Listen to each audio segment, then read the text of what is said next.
All right, good evening, everyone. Welcome to tonight's school committee meeting. The day is April 1st, Monday, and our next meeting will take place tomorrow night, Wednesday night, Thursday night, Friday night. We're going to meet every night during the month of April.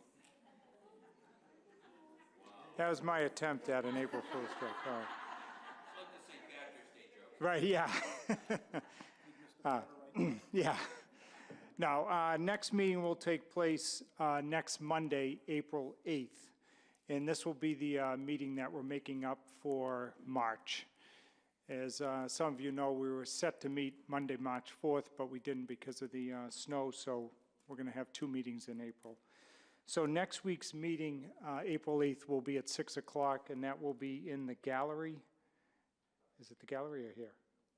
Here, Senior Center. We were going to be at the gallery, but we were able to get the Senior Center. So we'll be back here next Monday night, 6 o'clock. So what we're going to do first is we'll stand and pledge allegiance to our flag.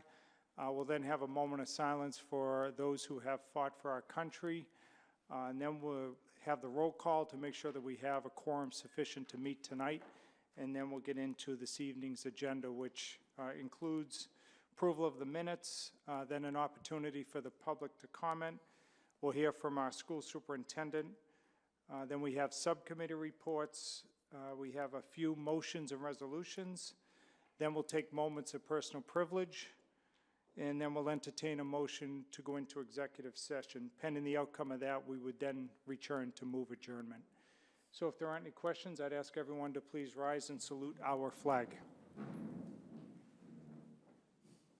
I pledge allegiance to the flag of the United States of America and to the republic for which it stands, one nation, under God, indivisible, with liberty and justice for all. So please remain standing for a moment so we can recognize those who have fought for our country and continue to do so today.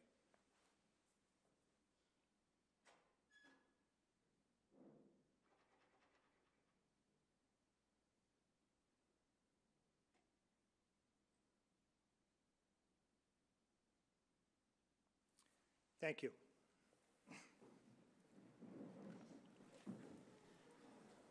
Okay, next we're going to have our clerk call the roll. Mayor Christensen? Here. Ms. Beasley? Here. Ms. Bonner? Here. Mr. Drumming? Here. Mr. Fryer? Yeah. Mr. Iavino? Here. Ms. Leon? Here. Mr. McCarthy? Here. Ms. Pettiford? Here. Superintendent Perry? Here. Student Representative Stump? Here. Okay, so we have a quorum sufficient to meet tonight. Let's get into item number 1, which is the approval of the minutes from February 4th. Motion by Mr. Iavino to approve the minutes of February 4th. These are the regular session minutes, seconded by Mr. McCarthy. So, any changes, questions, queries, qualms, concerns? Hearing none, all those in favor say aye. Aye. Anybody opposed? The ayes have it. That carries unanimously. Now on to the executive session minutes of February 4th. Motion by Mr. Iavino to approve, seconded by Ms. Bordenaro. Everybody's had a chance to look at those. Any questions? Hearing none. All those in favor say aye. Anybody opposed? The ayes have it. That carries unanimously. All right, we're now down to item 2. This is public comment, an opportunity for members of the community to address the school committee. We only ask that you come to the podium, state your name and address for the record, and just try to keep your remarks brief. That being said, I'll now open public comment.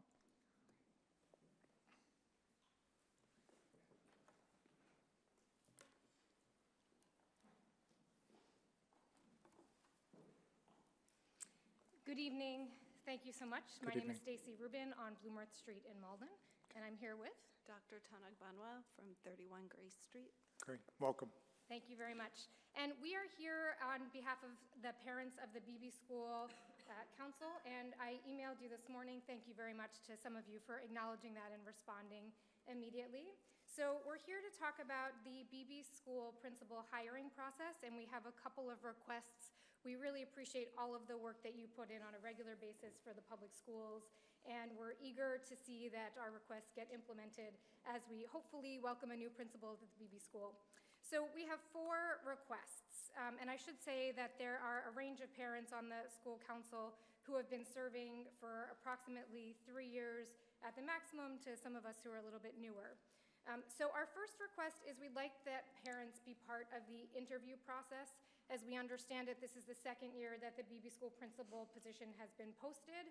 Last year, as a school council member, I was told that parents would be part of the hiring process, and we didn't hear anything. To our knowledge, there were no parents that were involved, and we'd really like to see that change this year. And we want to make sure that of the parents who are invited, that there are parents of color, guardians of color who are invited to be part of that process, and that that be transparent so that the greater BB School community knows that that's happening. Second, we urge you to invite BB teachers to be involved in the interview process. We'd like there to be a BB school-wide invitation to the teachers so that there are at least 2 teachers who are willing to step up and be part of that process. And we've seen some wonderful teacher involvement in the school council over the last couple of years. Third, we encourage you to assemble a parent-teacher support team so that once there is a principal that's hired, ideally there is a group in place starting this spring and through the summer to support the new person to get up to speed and hopefully be willing to stay for a good long time in that role. And fourth, we'd really like some clarity around the hiring process. So for example, who is part of the hiring team? We'd like to know that ideally, tonight or as soon as practicable. Who is going to make the decision to recommend a candidate for hire? We'd love to know the length of the contract and what are the statistics for the applicant pool. We're not looking for specifics on people who have applied, but how many applied last year? How many have applied this year? Is the position still open? We just would like some sort of update because every time we ask a variety of people, we're not really getting answers, and we're hopeful and optimistic that we get somebody hired for the next school year. And I will just end by saying that this is on behalf of myself, Stacy Rubin, Christy Harisco-Sullivan, Amy Davila, Dr. Elizabeth Paulson-Tanagbonwa, and Isabel De La Cruz. Good. Thank you so much. Thank you very much. Okay, anybody else? Yeah, so a completely unrelated matter. Got it. Okay, so I'm here today for the BB School principal search, but also as a parent of 2 children, one at the ELC and one at BB. And so I am here to ask that the district formally work with families who have children both at the ELC and a K-8, because thus far we have not been engaged in the decision-making process. Families are bracing themselves regarding the change of the AM start time at the ELC, and I feel that the burden should be on the district to plan with families on how best to resolve this issue. When I wrote to Superintendent Oteri to express my concern, I felt that the response I received downplayed the problem that having start times only a few minutes apart will have on families. In his email, he suggested that only a few families are affected by this issue, which I found to be inaccurate and a bit disingenuous. As children turn 3 years old, they may begin, and as the ELC offers rolling admission throughout the year.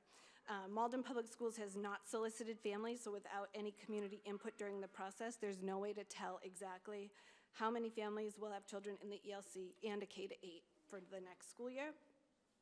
And I asked people to self-identify themselves as being impacted by this change, and I have found that several without even knowing that many people in Malden. In his replies, Superintendent Oteri also explained that they're working on ways to alleviate the parking issues, so I'm interested to learn how, with even greater families descending on the ELC at only 8 o'clock, the district will implement that change. Furthermore, Mr. Dolan, the principal at the ELC, a school leader that I think highly of, explained at the recent ELC school site council meeting that he had only heard from Tara Murphy-Beardsley about families who have expressed concerns regarding both the tuition hike and the change of AM start times. So in that meeting, I gently reminded him that since families weren't given the opportunity to give any input prior to the announcement, that they may feel disenfranchised for a whole host of reasons, not the least of which being that culturally and linguistically, families may not feel that English-speaking school leaders are the appropriate channels to voice their complaints. Therefore, the narrative that only a few families are complaining can seem misleading, which I told Mr. Dolan, and he graciously said, "Point well taken." Underlying all of this is my concern that numerous tardies in a K-8 can add up to the equivalent of absences per DESE guidelines, and potentially schools in Malden can take a hit in performance status with DESE if they're flagged for chronic absenteeism. Right, I'm a teacher in another urban school district. My doctorate and expertise is in transmigration experiences. I work with immigrant families, so I'm quite aware of these issues, and I do not want my child at the BB or any other child to become a chronically tardy student, given the result of these district changes. In closing, I ask, how were the current start times at K-8 schools factored in when the time of the 8 o'clock at the ELC was decided upon? And how are school and district leaders going to work with families to get everyone where they need to be on time? Okay. Thank you. Thank you. Anybody else wishing to address the school committee? Good evening, Mayor Christensen, Superintendent Oteri, members of the Malden School Committee. I'm Deb Giswaldo, President of the Malden Education Association. As many people here know, on Friday, March 22nd, a public hearing on school funding legislation was held by the Joint Committee on Education at the State House in Boston. And I'd like to publicly thank Superintendent Oteri, school committee members Jen Spadafora and Tara Beardsley, City Councilor Steve Winslow, and Malden Public School parents Erin Hickey-Crooks and Jackie Ecker for attending the hearing at the State House. It was so crowded that some people who went, Jen and Tara in specific, could not get in, and Jackie could not get into the actual Gardner Auditorium. The line went down the hall. They had to open up overflow rooms, and they attempted to live stream the hearing, but so many people were on the Wi-Fi at the State House that they had difficulties doing that. I have been to many hearings at the State House over the years, and the hearing on March 22nd ranks up there with one of the best attended that I have seen in a long while. It was so well attended, and so many people had signed up days in advance to testify, myself included, that I actually had to wait around 10 hours to give my testimony, and this isn't a bad thing. We should be talking about schools, funding, and other things related to education this much all of the time. While everyone at the hearing may not have been in agreement in regard to which piece of legislation they were there in support of, one thing almost everyone is in agreement on is that the funding formula needs to be overhauled and our public schools need more funding. The disparity in funding between districts like Malden and some other districts that are not too far away is astonishing. And we, as a community of citizens, educators, and students, need to continue to keep up the active advocacy for change, increased funding, and equitable access to the schools our students in Malden deserve. Just a couple days from now, on April 3rd at 4 p.m., the Malden Education Association is sponsoring an in-district meeting with Senator Lewis, who, as we know, is the Senate Chair of the Joint Committee on Education. It's so crucial that we tell our stories of underfunding in our schools from the perspective of students, families, and educators. The meeting's open to anybody who lives or works in the 5th Middlesex Senate District. Again, this meeting is Wednesday, April 3rd at 4 p.m. in the Malden High Gallery, and I hope to see some of the people who are in this room there. Thank you. Thank you. Okay, anybody else wishing to address the school committee can do so now.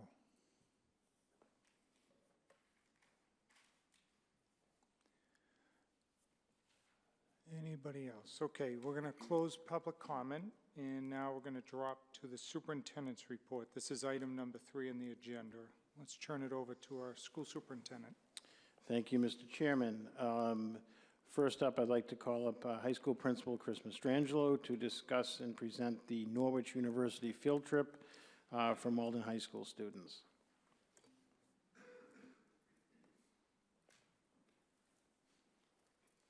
Thank you. This is a wonderful opportunity that we have at Malden High School. Norwich University is going to be providing a transportation lunch to bring upwards of 35 students to their campus, which is quite a distance from Malden. We feel that it's a campus that some of our students may not have the opportunity to see. It will not cost the school nor the students 1 cent. We're going to be chaperoned by 3 members of our guidance department. They're really focusing on a STEM scholarship that they have with some specific criteria that I believe was passed out to the committee. Upwards of $25,000 to $30,000 in scholarships opportunities for any students, but specifically, we're hoping that maybe some Malden students will get inspired by this, inspired by the campus, spending a day up there, a chaperone, having opportunity to meet with professors, to tour the campus, to tour classrooms, and get an overall feel of the academic life at Norwich. So as it is in Vermont, not a state, we're seeking school committee approval for this field trip. All right, and I presume, Superintendent, you recommend it? Yes, we do. I think Okay. we did this last year and several years prior to that. Yep. All right, very good. So there you have it. Take some questions if there are any. If not, we'll entertain a motion. Ms. Beardsley? Thank you, Mr. Chair. You went last year, did any students, did like the uptick in applications, or are there any current Malden students We have there? current Malden students, upperclassmen. I don't believe any came from last year's visit.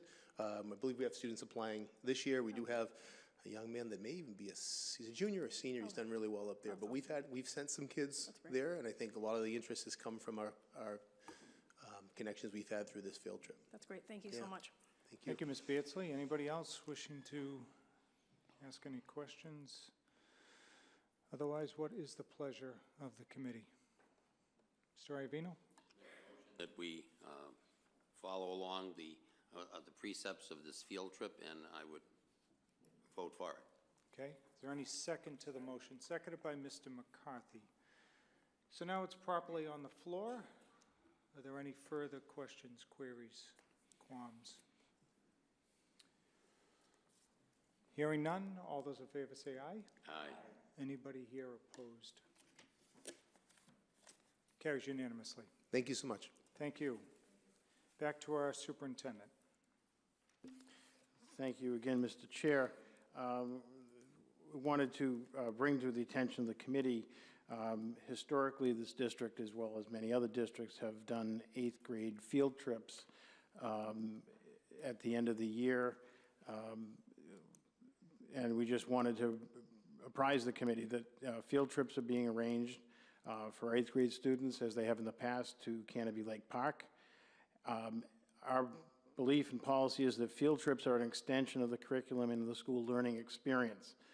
This trip is something that would tie into our social, emotional learning curriculum, as it fosters a sense of belonging, team and community building. And whenever the topic of field trips come up, there are always questions about tying the trip to student behavior. We are an inclusive learning community, and we want to be sensitive to all students' needs while supporting the teachers who work with the students on a daily basis and are responsible for those students in both the classroom and while on trips.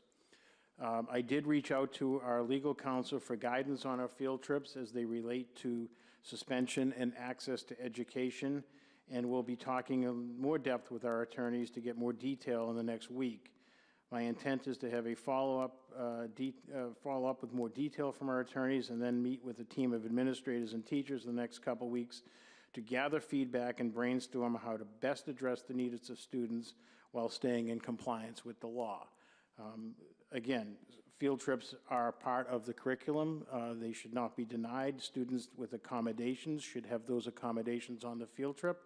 And we want to make sure that we have all of our students on those field trips. So I just wanted to put that out there, and we can have this discussion after we meet with our administrative team.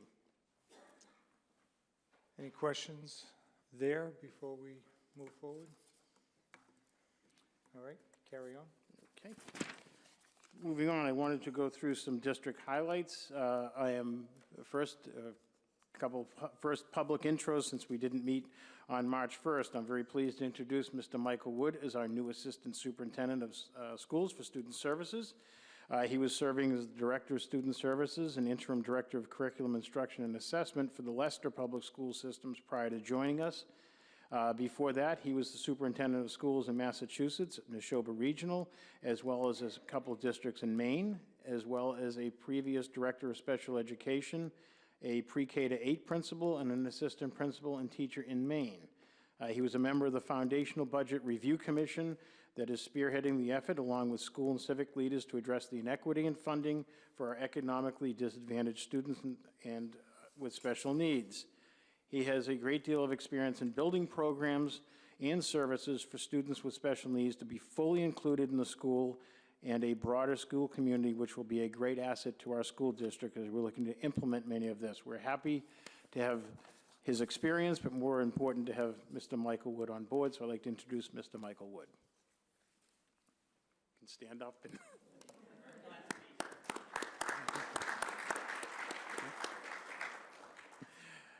Moving on, we're also very happy to introduce Mr. Rafael Garcia. Mr. Garcia is the new principal, interim principal of Linden STEAM Academy. He was formerly serving as the Brunelli House principal at Malden High School, and prior to that, he was with the Lawrence Public Schools for over 20 years in various capacities, including assistant principal, school director, curriculum coach, and science director. Since he took over at the Linden STEAM Academy, he's already made a very positive impact at the school, and we're looking forward to continue working with him in his new position. Mr. Ray Garcia.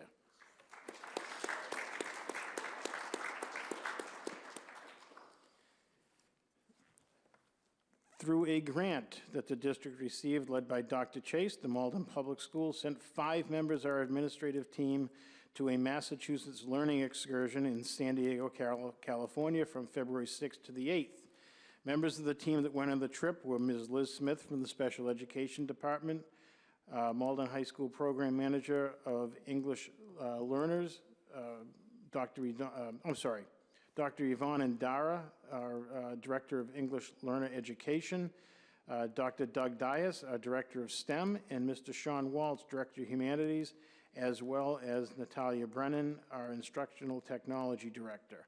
I'd like to call them up to the podium to provide the committee with a little summary of their trip, which was remarkable. And I'm going to have Dr. Chase do a little intro, I believe. Thank you. Thank you for having us here this evening. This is one of those good news events. When we first applied for this grant, we thought it's worth a shot. It sounds like an amazing opportunity. One of the high schools that was visited was High Tech High, which is the subject of the Beyond Measure film, as a way to get at project-based learning to engage students of all backgrounds and all abilities. So this was a terrific chance to go and view that in action. So I'm a little bit jealous that I stayed behind. The other thing that you should know is that just because it was in San Diego did not mean that the weather played any impact on the decision to go there. These folks were busy from 6 o'clock in the morning till the time they went to bed with looking at the different schools, with writing their reflections, with talking about best practices. And ultimately, the goal of this trip was to give them exposure to some of the best practices that are out there in the country and to have them come back and be able to share that with the people they work with at the school level. So I'm going to hand it over to them. Thank you. Good afternoon, everyone. All of the schools that we visited in San Diego were either a charter or a magnet school, and students applied through a lottery of admissions. At all the schools, the mission and the vision were extremely clear. You could see it hanging on the walls. You could see it when you talk to the students and when you talk to the teachers. The schools promoted a learning environment focused on personalized learning, project-based learning, cross-disciplinary curriculums, positive growth mindset, and competency-based grading. And there was a huge, strong connection to the stakeholders and the community. Like I said, one major takeaways that I saw was that the mission and the vision. One of the missions in the schools was never stop learning. And when I asked the student what that means, he said, these are competency-based standards. He says, we learn on Saturdays, we learn after school, we can learn before school. He had so many different experiences that you could see in the structure in the building, in the school. Thank you. Great. So thank you for having me today. So a couple of things that I took away to kind of build off what Liz spoke was project-based learning, competency-based learning, and the idea of a really student-centered classroom. So when we walked to the classrooms, we saw students creating their own rubrics, students creating their own projects across both humanities and STEM to kind of an interdisciplinary approach. We saw this idea of competency-based learning where students always got a chance to learn. They had to meet a certain core competencies per grade, per class, and they could always go back if they didn't finish on time, which allowed for differentiation. The other thing we saw in all the schools was student work was really, really visible in everywhere we'd go. We saw teachers as constant curators of student work. We'd walk in the hallways and we'd see projects and students' work available, and students able to kind of talk about that work. We went to and say, this is a project I've worked on, this is what it means. And we sort of saw that's what a real student-centered classroom. It wasn't, the expression that was said is the students own the hallways, but in kind of a positive way. It was really their space. And like Liz said, the mission and vision of the school was, schools are very clear. So those are my takeaways. Good evening. So as you can tell, there were a lot of highlights for us. So I'll just share a couple of them with you that I took away. For instance, in one of the schools, they have what they call a DIG pathway, D-I-G, and it's composed of 3 pillars. The D would be for discover, and the I was for innovation, and the G was for growth. So a student who decided to go the discover pathway, that meant that the student had an interest in mind, and they wanted to discover that subject further. If you went with the innovation pathway, that means that you wanted to explore different things because you were not quite sure which way you were going to go. And then the growth pathway was for a student who really knew what they wanted, and they just wanted to grow in their knowledge of a certain topic. So that was my first giveaway, my takeaway. But this is what one of the leaders said about the pathways, and I quote. She said, "It allows you to learn your passion." So that's really an innovative way to pursue a project, because these students would all do a project at the end. And another thing that I found fascinating was that in this school in particular, when the students had to choose their pathway and they wanted to choose their courses, they were told there are no electives. Imagine that, no electives.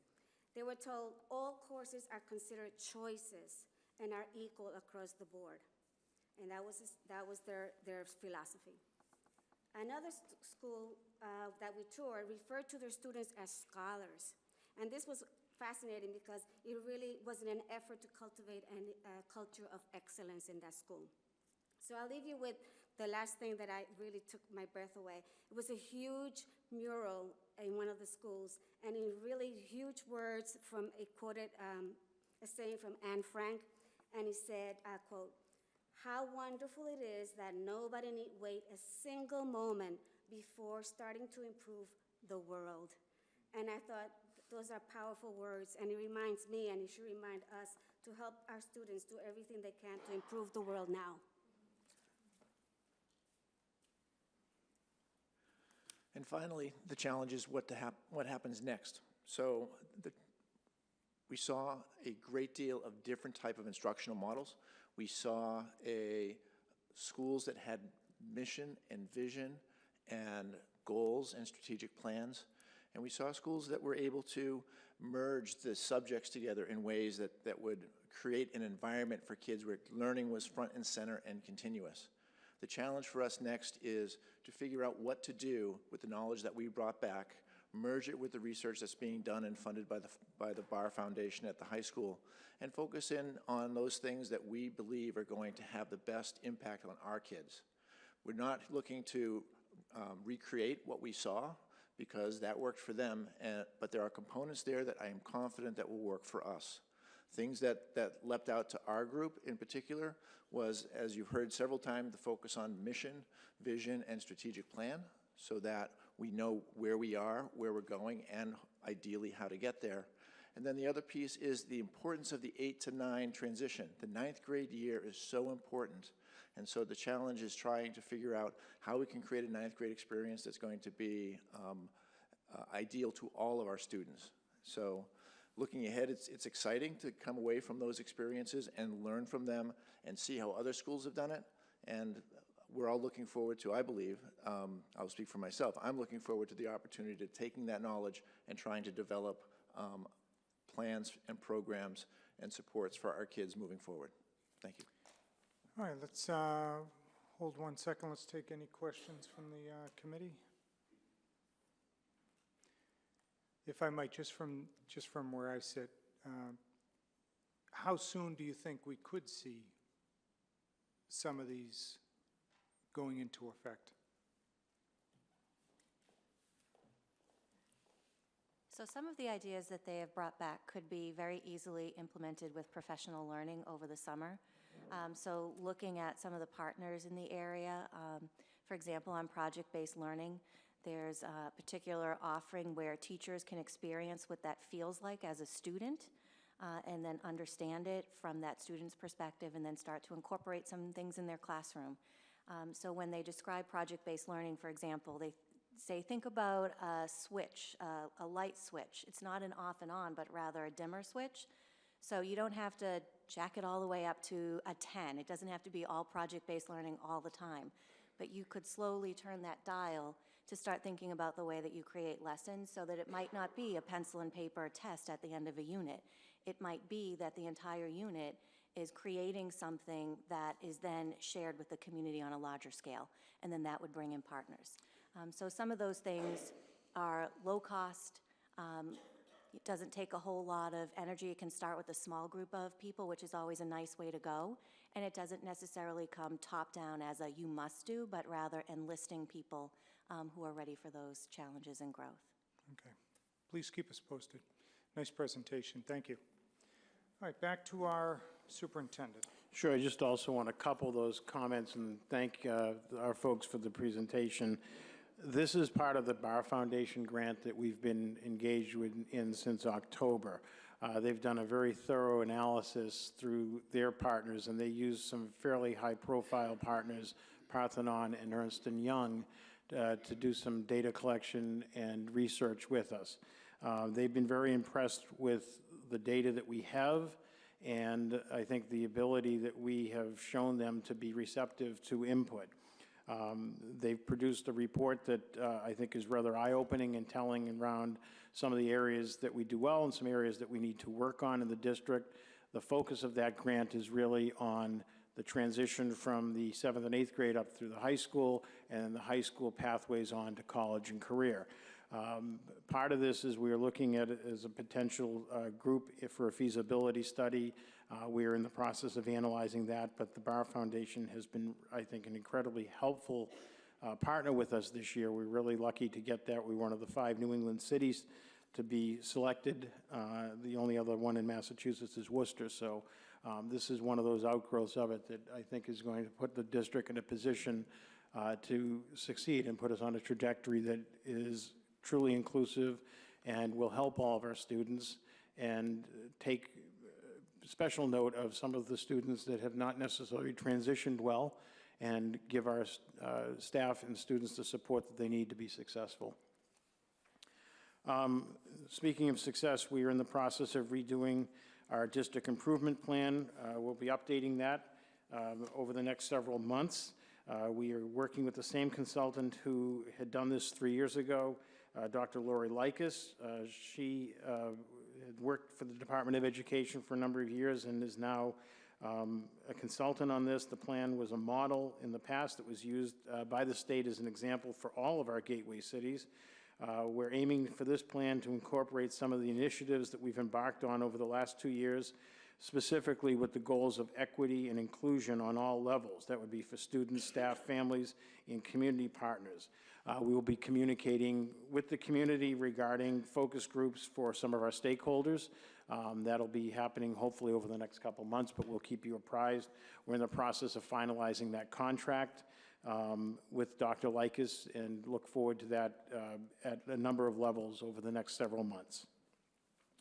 The BB search for a new principal has begun. We posted the position last week. We will be forming screening committees and interview committees to interview the candidates. The interview committee will consist of at least 2 parents from the BB school. We usually go through elected boards that will select either school council or PTO. We'd like 2 parents. We like to have 3 faculty members on there. I usually like to have 1 from the K-4 section, 1 from the 5-8 section of the building, and then a specialist within the building, perhaps a guidance counselor, somebody that crosses over a number of grade levels. Since I came here, I like to put students on search committees. I think it's an empowering experience, and I think we need to listen to them more, so I'd like to have 1 to 2 students from grades 6 through 8 on there. Our committee will also consist of 2 administrators, both with our faculty and administrative staff, Unit A, Unit B. We go through the Malden Education Association to provide that so that there is no hint of any impropriety, that we've gone through a transparent and open process through the board that oversees them. The committee will then interview and then make recommendations to the superintendent, and then the superintendent will conduct reference checks, background checks, and hopefully have a new principal selected that will be a leader for the BB school.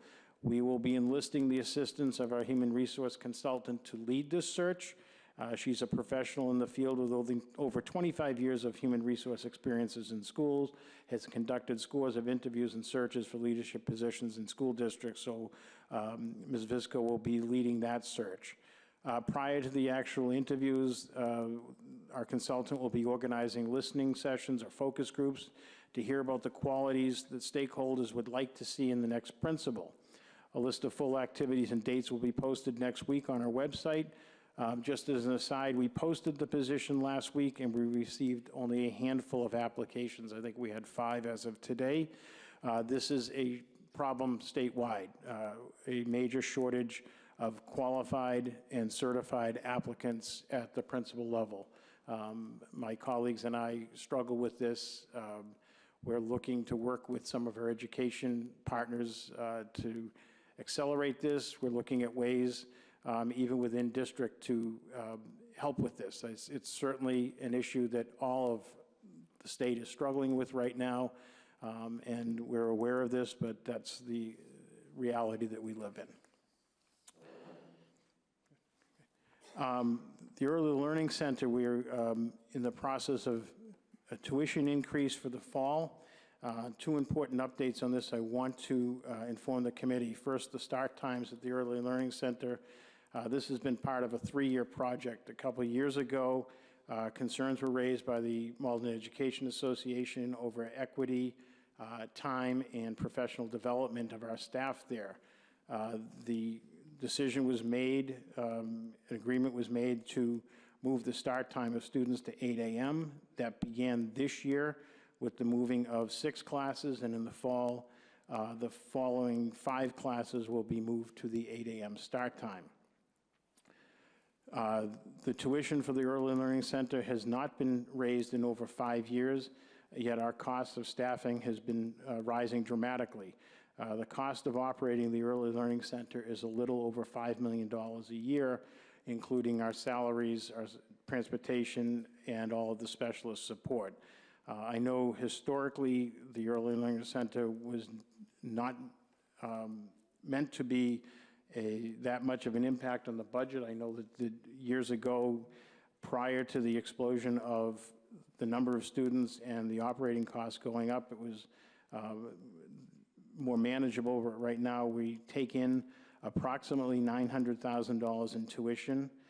So the proposed raise of $43, it's currently $43 a day, will be raised to $49 a day, or $254 for full day, 5 days a week. That is with licensed educators and all support staff. We are one of the few communities that offers all-day pre-K. Revere, for instance, only offers half a day, but we have this with a fully licensed, fully support staff. As we've noted in the past, the population that is coming into the Early Learning Center is one that is coming in with a number of needs. So we've had to hire additional support staff to accommodate those needs, and the tuition raise was something that is done in order to help at least bridge a little of that gap and at least cover some of the costs for some of the additional staffing that has had to been hired over the last several years. I'm informing the committee of this increase, although it's not required, in the sense that it's not a direct, the tuition is not going directly into the budget. It comes on a revolving account. It doesn't impact the budget in that way. However, in the interest of full disclosure, I'm communicating this increase to the committee. This was on the agenda for the March 4th meeting, but unfortunately we had that meeting postponed due to snow. Okay. Our diversity recruitment efforts this year, it's been an initiative that I had stated when I came here. I believe that we would like to have as diverse of a teaching staff as we do students. We know that that is a tall order, but I know that we want to have staff that reflects our student body. To that point, I attended on Saturday, March 2nd, the 2019 NEMNET Diversity Career Fair. It was held at the Windsor School in Boston. It was not an exceptional turnout, to be frank. There were about 35 potential teachers there. Unfortunately, the vast majority of them were not certified. This tends to be a fair for private schools. There were more booths or tables than there were applicants, and the vast majority of them were private schools in the area that does not require certification. However, I did make connections with about 10 or 12 folks. We do have some of them applying for jobs here that are certified, so we're a little excited about that. Last Tuesday, March 26th, I was invited to the UMass Boston by Commissioner Riley to attend a forum on diversity in education. I was the only superintendent who took him up on that offer, so I had a whole room of potentially diverse graduates at my disposal. I did my best to network with that. I was happy to meet two of my former students from my previous district who were there. Many of the staff were currently employed in school districts, but we did make some connections there. I was glad I was to be in attendance, and we did make a bit of an impression.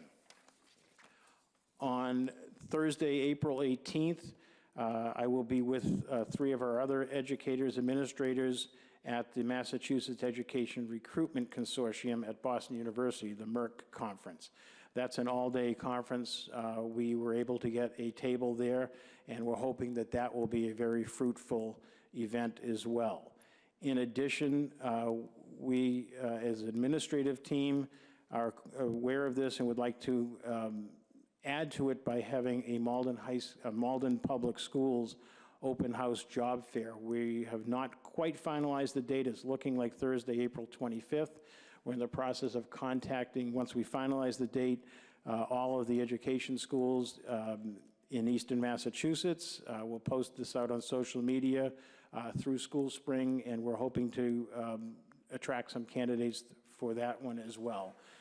So we are aware of this. We're trying to address this, and we're trying to get a leg up on this and show that Malden is a progressive, forward-thinking district that is welcoming of a diverse teaching body that will, and they'll find the most diverse students in the state here, and we're hopeful that this will be a formula that will produce some very good results for us.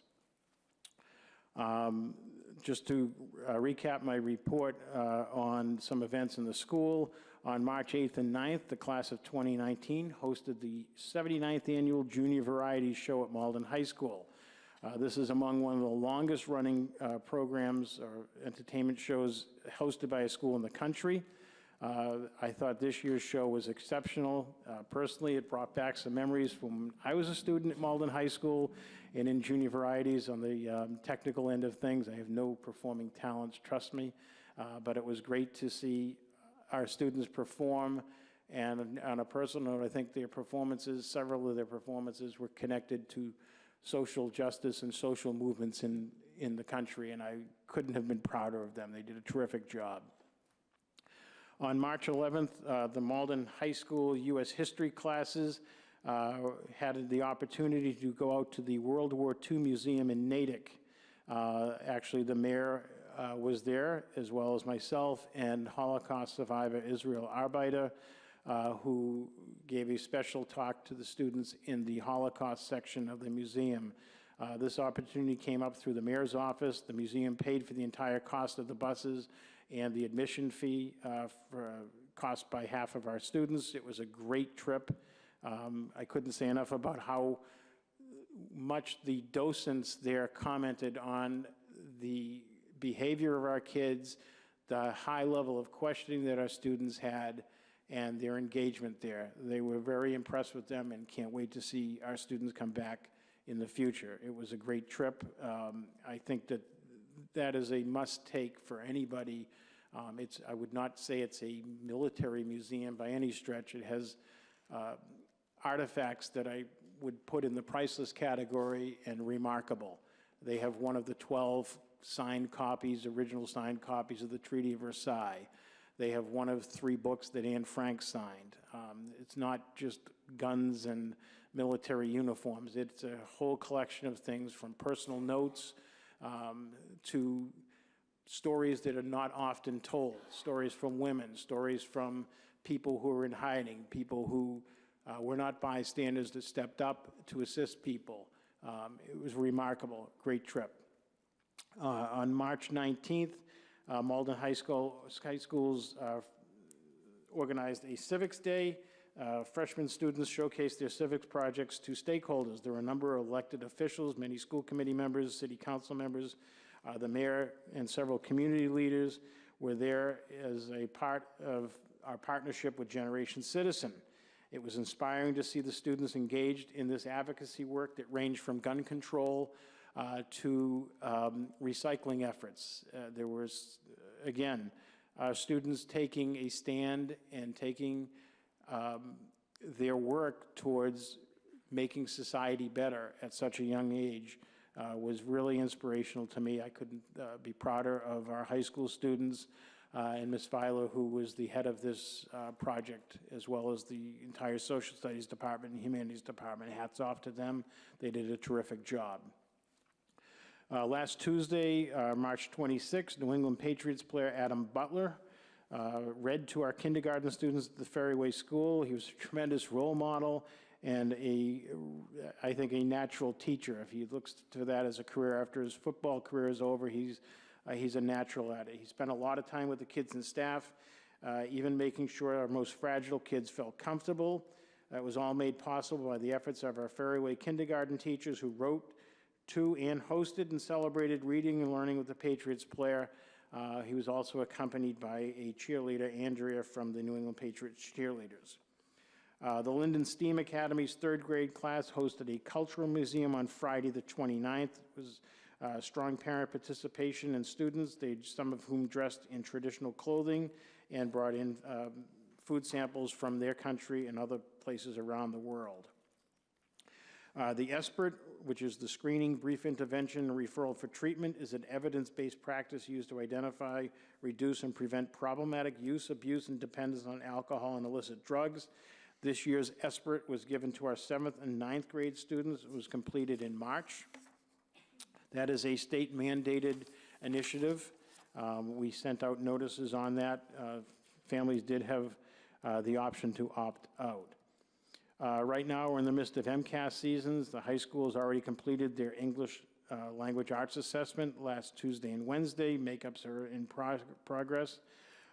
We also sent a letter home to all grades 3 through 8 families today regarding MCAS, and we hope and wish all students taking the MCAS the best of success. Please rest up, get a good night's sleep before that, come in with a breakfast. Better yet, come to school early and get a free breakfast at all of our schools.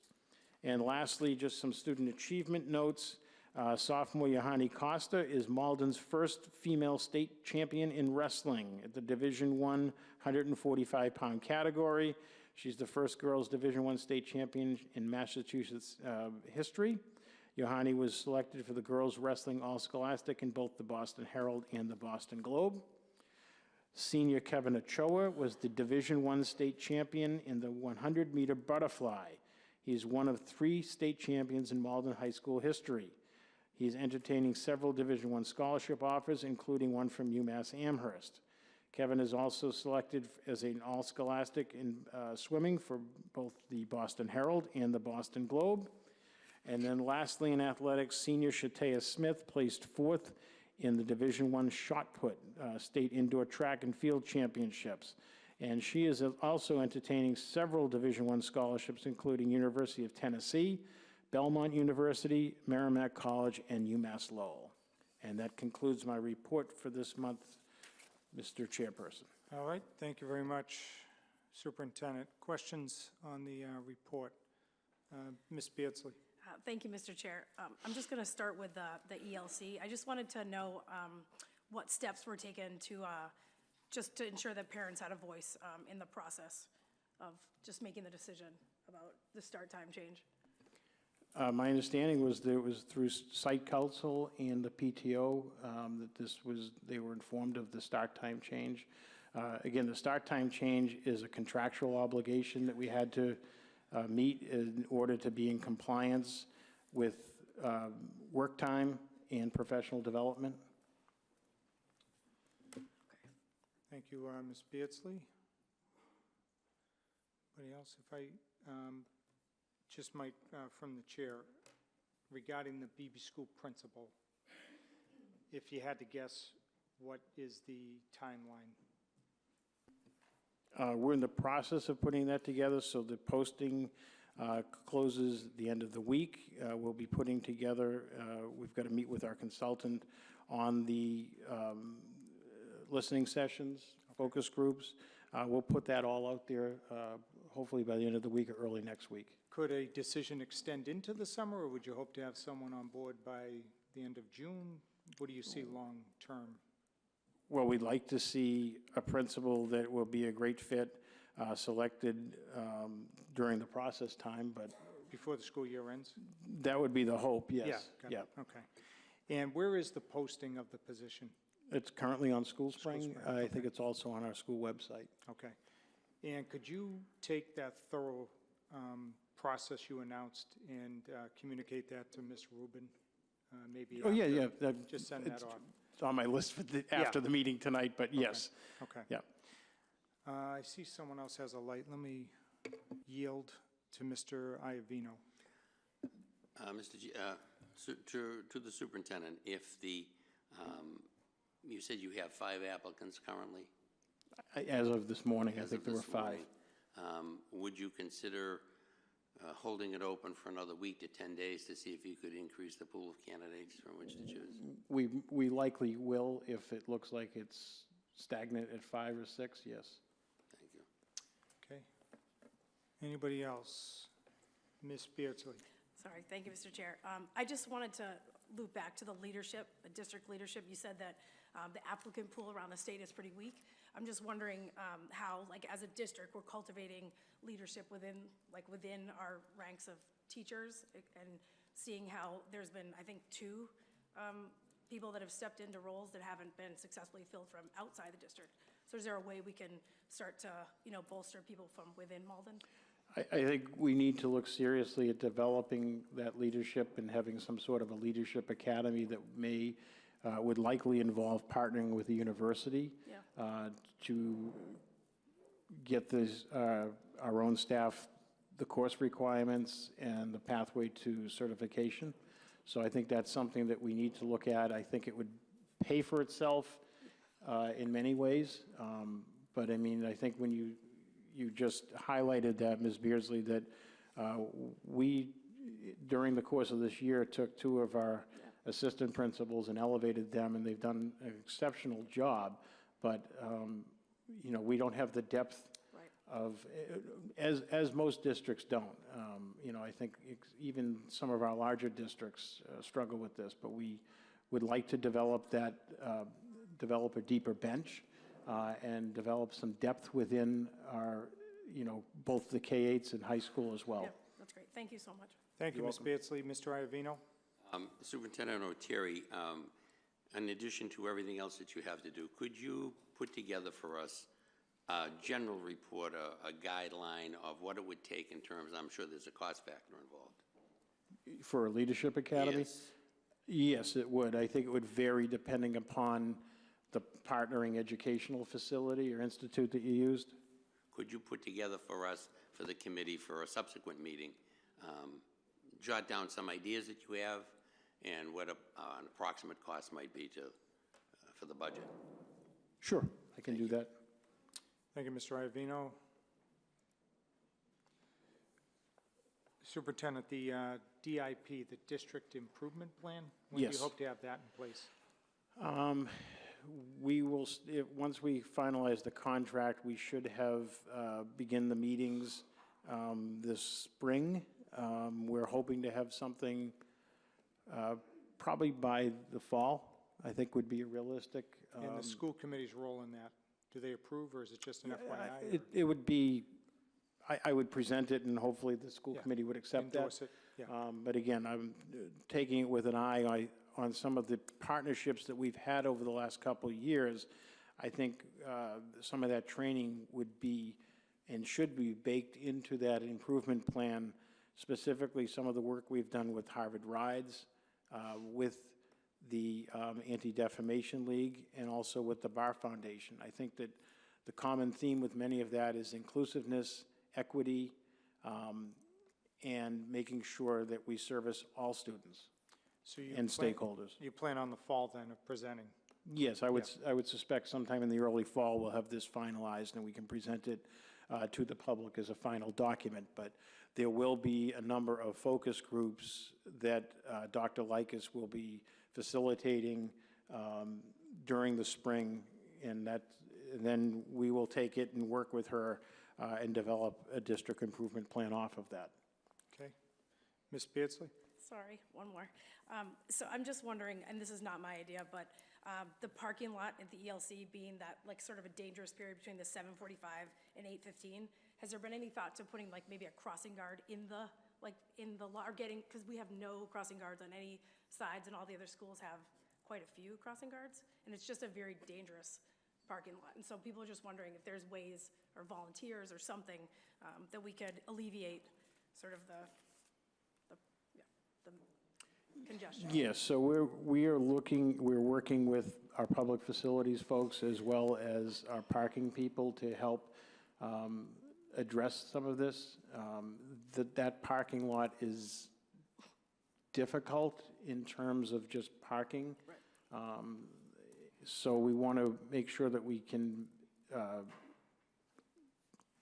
make this transformation as safely and as smoothly as possible, so that we don't compound an already difficult problem.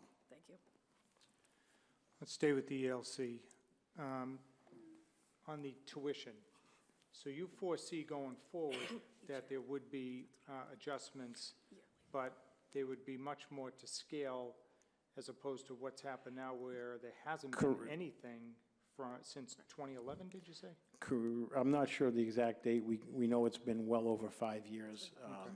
So what we would like to do is, going forward, is to have a 3 to 5 year plan, tuition right out there. That's what the hope is. I think that we were waiting until we had some stability at the ELC.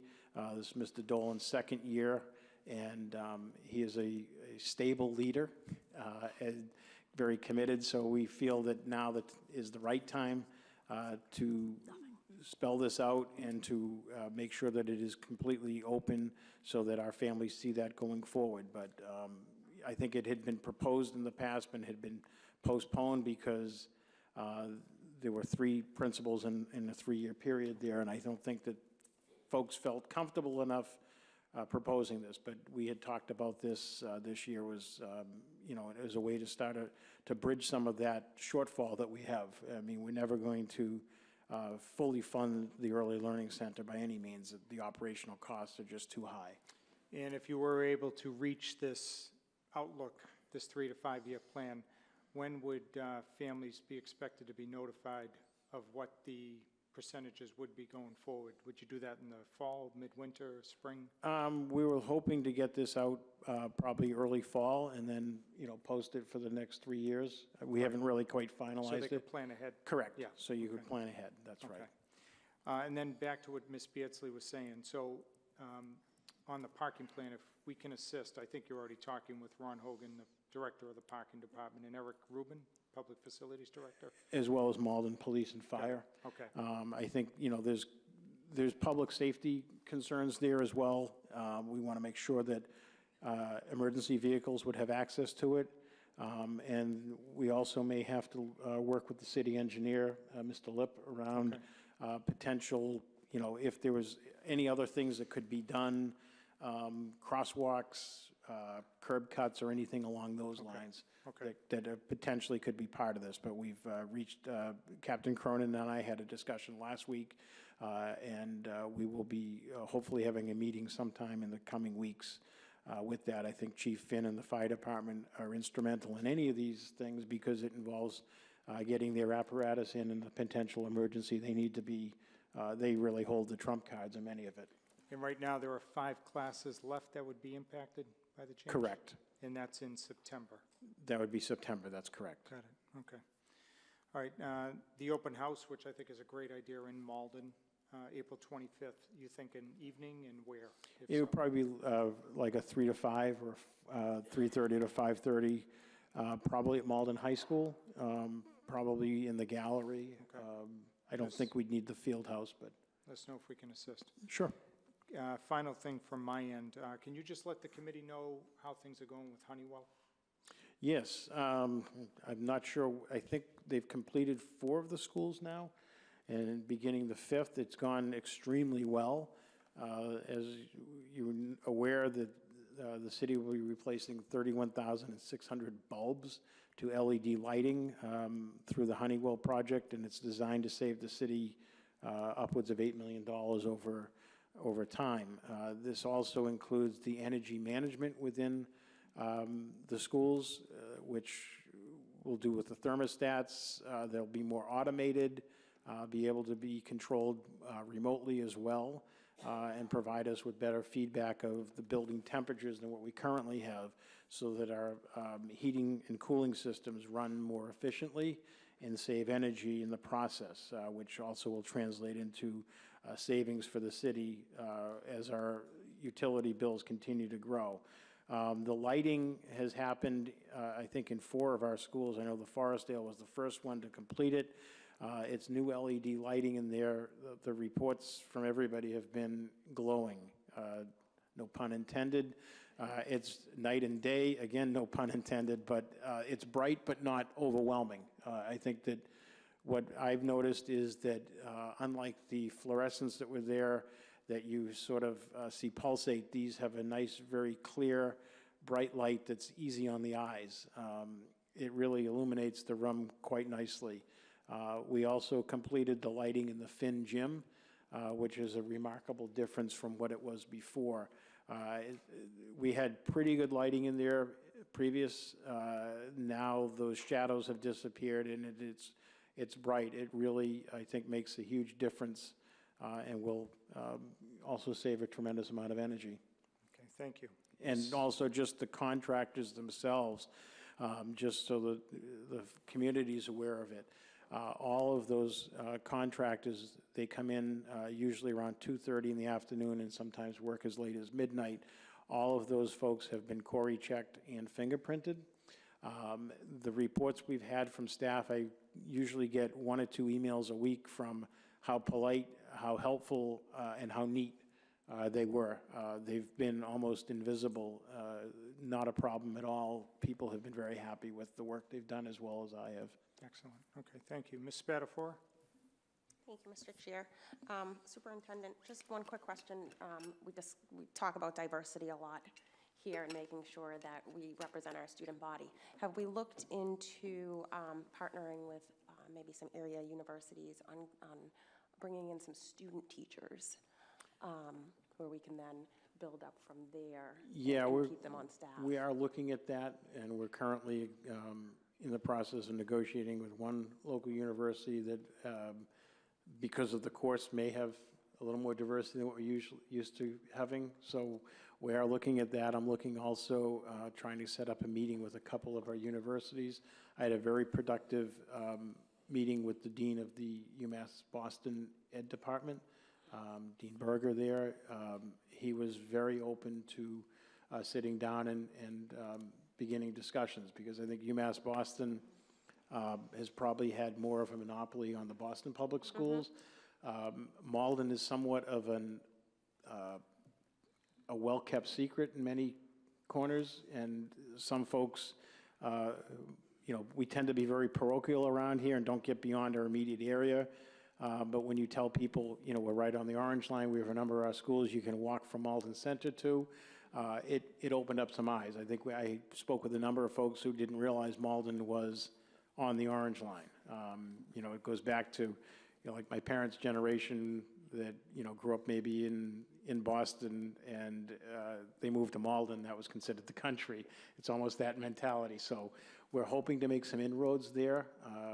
We're also looking at beginning some partnerships or trying to open up a dialogue with some of the graduate schools around potential administrators as well. I know I have spoken the last several years up at UMass Lowell at the education school there. That was where I obtained my master's. I'm looking to engage in through a forum with them as a way to maybe potentially get both some folks who are looking for some practicum on the administrative end, but also as a way of attracting some diverse candidates.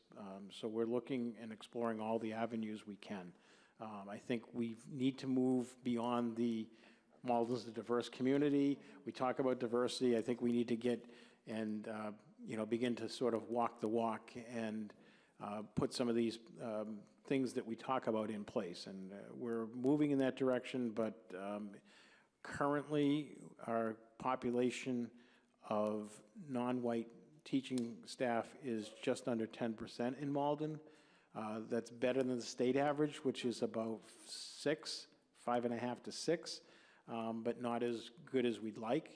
But we're growing that. We did have a more diverse group last year than we've had in the past. It's also a very limited pool in many ways, and all of the districts are competing for the same folks. So, but we're looking to continue to grow that. I appreciate that, and I appreciate your support on that. Thank you. Thank you, Ms. Spatafor. Let me just close out. Something related to what the superintendent said, and Ms. Jez Waldo, when she spoke at public comment. So this week, the Metro Mayors met with Senate President Karen Spilka, the House Chair Bob DeLeo, and the House Ways and Means Chair Aaron Mischowitz from Boston. We're set to meet with the Senate Chair, I think, next week. Also, the Senate President was in Medford to meet with the Mass Mayors last Wednesday. We hosted with Medford and Everett. So at the State House, there's a multitude of issues that the Metro Mayors meet with these particular folks on. I was tasked to speak on the education piece. What I would ask all of you to do when you leave here tonight, if you happen to bump into anyone from our delegation, I think the next step that at least I'd like to see is a joint resolution. The foundation has been laid, but now we need, you know, some direction as to where they're going to go, because the one fear that I have, and I think they have as well, is that, you know, this thing gets to June and then we're in the summer and who knows what happens. So I think what would, you know, be a best case scenario for us is if they tell us now together what the game plan is so we can budget accordingly. Otherwise, we're going to have to figure out, you know, how to go about, if they were to announce something, you know, late June or even over the summer, you know, how to account for that. So that's why I'd ask all of you, you know, going forward, you know, we appreciate their support and their willingness to listen, but now we need something so we can start building, you know, next year's budget on, because otherwise it's going to be, it'll be tricky. You know, I get the sense something is going to happen. It's just a matter of what and when. And I just hope they can, you know, they can do the what and the when sooner rather than later. All right, so let's, do you need to add to that? No, if I could just indulge me for a moment, I think that Ms. Jeswaldo referenced the March 22nd meeting there.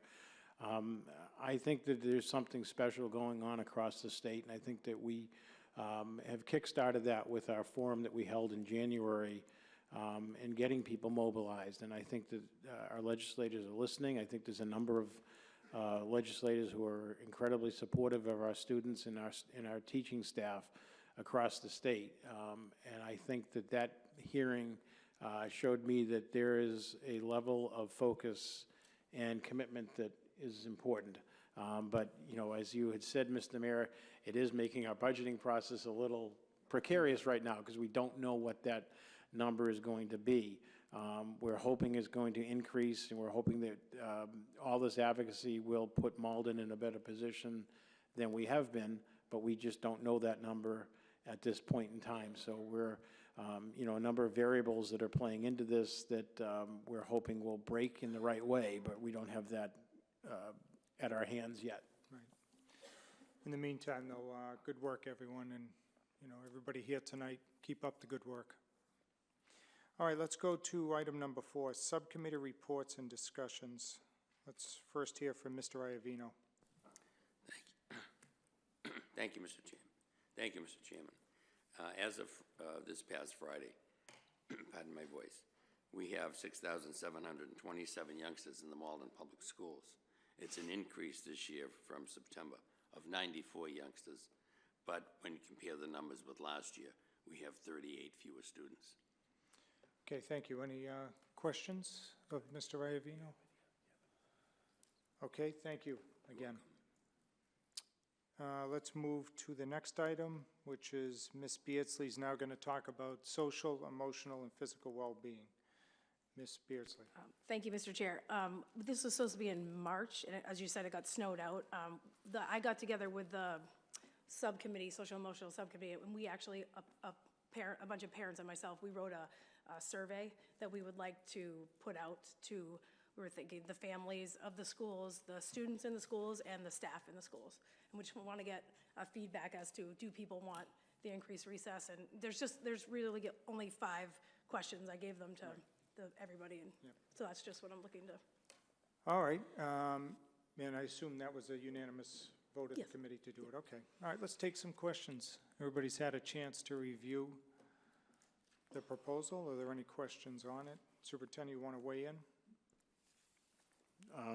No, I think Ms. Beardsley's crafted a survey, and that'll be going out shortly. Okay. So are you looking for action tonight? You want the committee to endorse it? All right, so there's a motion by you. Is there a second by Ms. Spatafora? So any other discussion on that? Everybody's good? Everybody's had a chance? All right, all those in favor say aye. Aye. Anybody opposed? The ayes have it. That carries unanimously. So, Ms. Beardsley, when would you hope to have something back for the committee? It's the results. Probably for the, so, wait, this is April, right? So, May? Because I feel like surveys have like a very short shelf life, right? Okay, so everybody should plan on that then, some feedback around May. Let's stay with Ms. Beardsley. She's now going to report from the academics subcommittee. Right. We met the other day, and we went over the program of studies, which Mr. Froyo will talk about in a little bit. Did you want me to talk about that, or just he'll talk about it? Okay, awesome. And then we also did the 2019-2020 calendar. We had 2 options, and there was a discussion about which version would be better for the district, and we opted on one of them, and it was approved by the subcommittee. And then we also had a discussion about the AEAP program housed at the Linden. There's currently a task force at the Linden being run by the governing board, and the academic subcommittee would like to hear their findings, and then we want to reconvene and discuss the history of the program and the direction we want to take it as a district. Okay.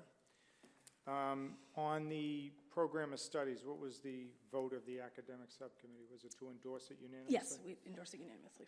And was the same for the calendar? Yes. All right. Well, then let's drop down to item number 5, unless there are any questions. Motions and resolutions. Let's hold the Promise Act for a sec. Yep. Let's go with the calendar then. So you're going to talk about the committee's endorsement, and then you're going to ask tonight the committee to vote it. All right, let's stay with you, Ms. Beardsley. So do you want me to say the different options, or just, there were 2 options. There were 2 drafts. It was basically for the professional development day. So this year we changed it, and it was on the Friday prior to the February vacation.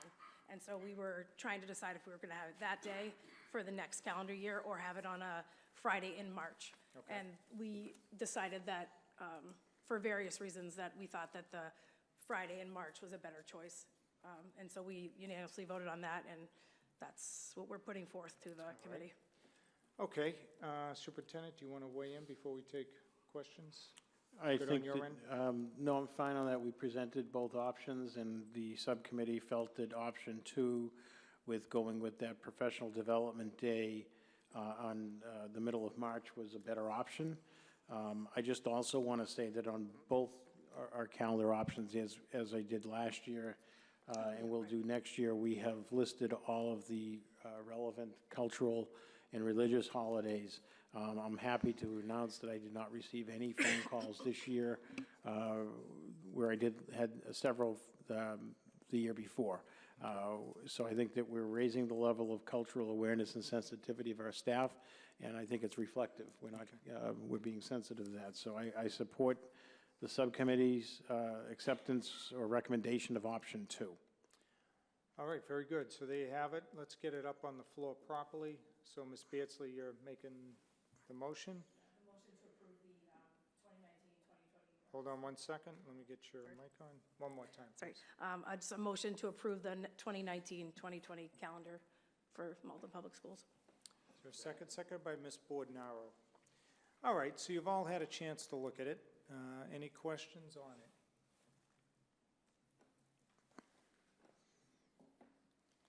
All right, hearing none. All those in favor say aye. Aye. Anybody opposed? The ayes have it. That carries unanimously. All right, let's jump back up now to the Promise Act. Let's stay with Ms. Beardsley. So this is a resolution in support of? Yes, yeah. So this was, again, supposed to come in March before the meeting, but we didn't get to. So I just wanted to publicly just thank Ms. Deb Giswaldo for all the work she did, and she actually helped me with this as well. And so I'll just read it, I guess? Or? Yeah, sure. Okay.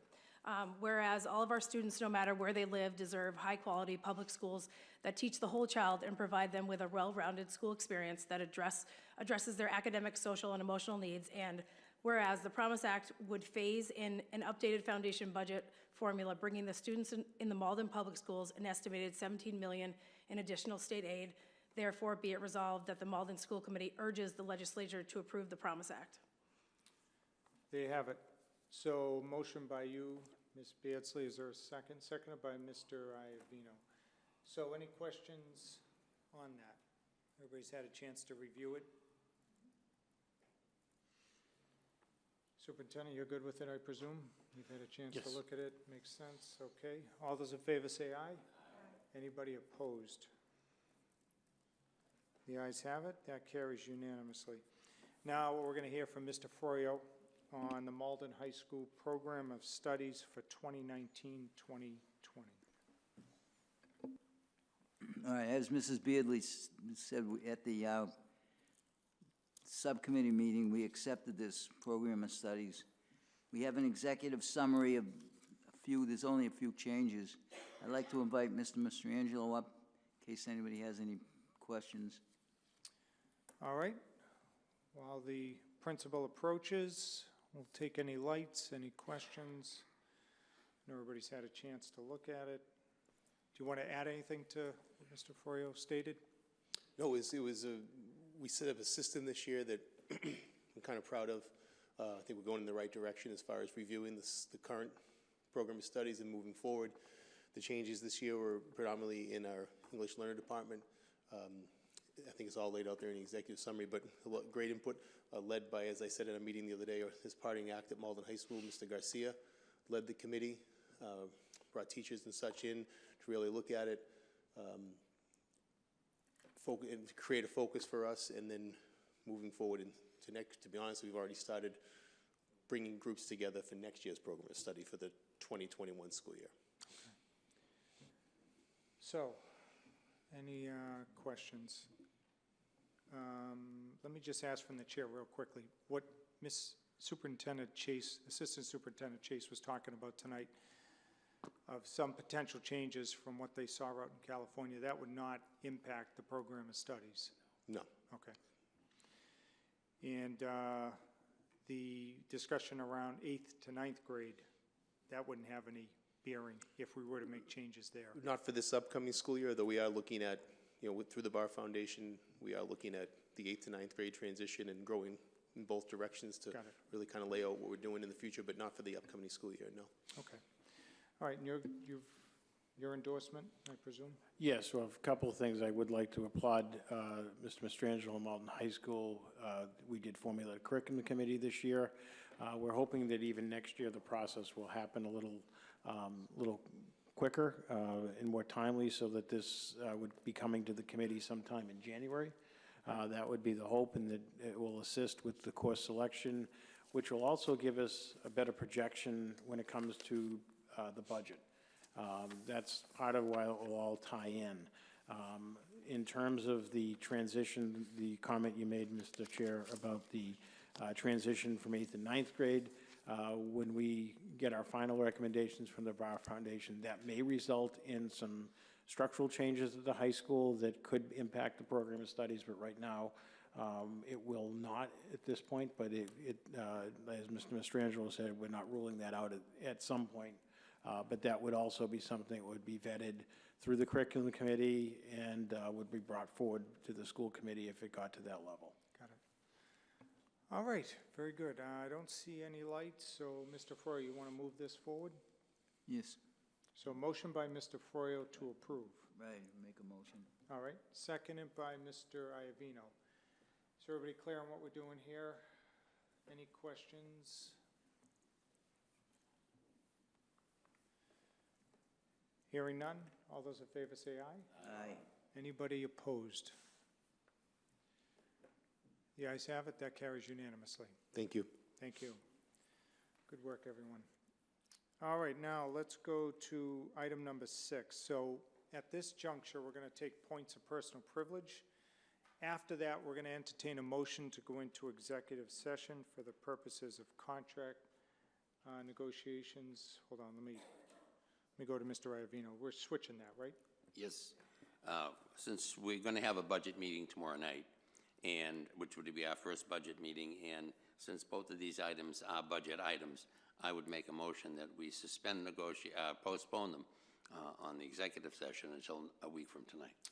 Any objection to tabling those pending the work of the budget subcommittee? Okay, so approved there, Mr. Iavino. We don't need a motion there, I think. All right. So then we're going to do points of personal privilege, and then we'll move adjournment. All right, so let's go left to right. Let's start with Mr. Drummer. You want to update us from the Ferryway and the ELC, correct? Please. Thank you, Mr. Chairman. The ELC, starting tomorrow, April 2nd, is blue for World Autism Day, so all the children will be wearing blue that day. Also, a thank you to the PTO for funding the program Kids Fun. They're going to be appearing at the ELC 3 times this month, meaning April. And then the week of the 29th, it's Screen-Free Week, which is to recognize a week long of, excuse me, no electronic screens, TVs, phones, or anything like that. And then at the Ferryway, I happened to be there with the superintendent when it was a very big man there, let me tell you. It was interesting, and he was really good with the kids. He did very well. And also a shout out to the 6th, 7th, and 8th grade. There was a dance, 177 students attended. The teachers did a great job with it, and they all had a good time. Tomorrow's PTO meeting is at 3:30 p.m. In the library. And they brought back last year the International Food Festival. That will be this Thursday at 6:30 at the Ferryway. I was gone for a couple of years, but the new PTO brought it back, and it's a great time. I had by all. If you guys come on down, you'll have a great. The food is phenomenal. I'm good at that. School council meeting is going to be the 8th at 4:30 p.m. And then on the 9th, Tuesday the 9th, there's a grade 1 dental visit, but there's also a magic show at 6 o'clock. Actually, pizza's going to be at 6 in the cafeteria, and then Mike's Magic Act is going to be going on at the auditorium. It's just part of the Title I program. There's a list that Ms. Raymond put out for each of the schools, so it's going to run from 6 to 8:30 approximately. What else do I got? Spirit Day is the 12th for grades 5 through 8 at the Ferryway, and the field trips were already touched. Happy Easter, everybody, and happy birthday to my wife. And thank you, Mr. Chairman. All right, thank you very much, Mr. Drummond. Ms. Bordenaro. Thank you, Mr. Chair. I wanted to just talk about Malden Overcoming Addictions, Malden Stop the Stigma Day, which is Wednesday, April 10th. It is about leveraging the power of Malden's communities to bring attention to the stigma surrounding addiction.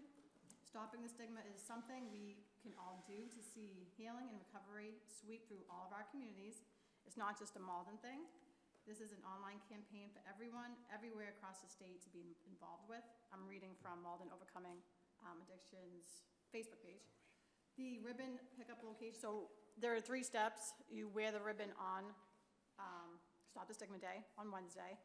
You change your profile picture on all your social media sites, Instagram, Twitter, Facebook. And then you take a selfie with your ribbon and post it. The ribbon pickup locations is Century Bank, corner of Ferry Eastern, the Mayor's Office, the Board of Health, the Chamber of Commerce, as well as the Senior Center. Any further information, you can just visit the website at maldenovercomingaddiction.com. Thank you. Thank you, Ms. Bordenaro. Mr. Froyo. Thank you. Linden STEAM Academy will have their governing board meeting on April 10th at 5:45 in the library. Also, on Thursday is Picture Day for spring portraits in uniform. Friday on the 5th will be early dismissal at 12:30. And I also would like to wish my wife a happy anniversary. Been many years she spent with me. All right. Thank you, Mr. Froyo. Anybody else? Ms. Beardsley? Ms. Beardsley? Oh, you want me to go? Okay, so I'm just going to announce for the Salem Wood. April is Autism Awareness Month. The Salem Wood School will be wearing blue autism awareness color Tuesday, April 2nd, tomorrow. Their intensive learning program staff and students will be selling autism awareness puzzle pins for $1. The Salem Woods first annual trivia night, which I'll be going to, is going to be held this Friday, April 5th, from 7 to 11 at Anthony's. Tickets are still available. Come and join us for some fun. Grades 6, 7, and 8 movie night will take place Tuesday, April 9th, 4 to 6 p.m. Title I Magic Show will be held on Tuesday, April 30th at 6. Salem Woods Spring Fest will be held on Saturday, May 4th, 11 a.m. to 1. And the Forestdale, last Friday, William O'Hearn and Marconi Almeida Barros, representatives from Attorney General's office, gave a presentation on cyber safety to grades 5 through 8 students. Tuesday, again tomorrow, Title I will be hosting a magic show at 6 in the Forestdale cafeteria. Wednesday on the 3rd, Forestdale School Council at 6 in the library. Wednesday, April 10th, Stop the Stigma Day, which Ms. Bordenaro was just talking about. And Thursday, April 11th, is the first ever play called Play Back in Time. It will be performed 6 o'clock in the Forestdale Auditorium. All right, thank you very much. And Ms. Spatafora. Thank you. Sorry to jump around like that. No worries, Just a gentle reminder, the MTA is hosting the Education Funding Forum on Wednesday, April 3rd, 4 to 5 p.m. in the high school gallery. I suggest anybody that can make it go. This is super, super important, not just to our district, but to our state right now. So that's it. Thank you. All right. Would you want to add something? I just remiss in not putting it in my report, but this Friday, April 5th, is an early release day, 12:30. All of our students and staff, our staff goes into professional development, student dismissal. The only catch is the Early Learning Center, the morning session gets out at 10, and the afternoon session starts at 10:30, and they'll be dismissed at 12:30 as well. All right, very good. If there are no other questions, we'll entertain a motion to adjourn. Motion by Mr. Iavino, seconded by Ms. Bordenaro. All those in favor say aye. Aye. Anybody opposed? School committee is hereby adjourned.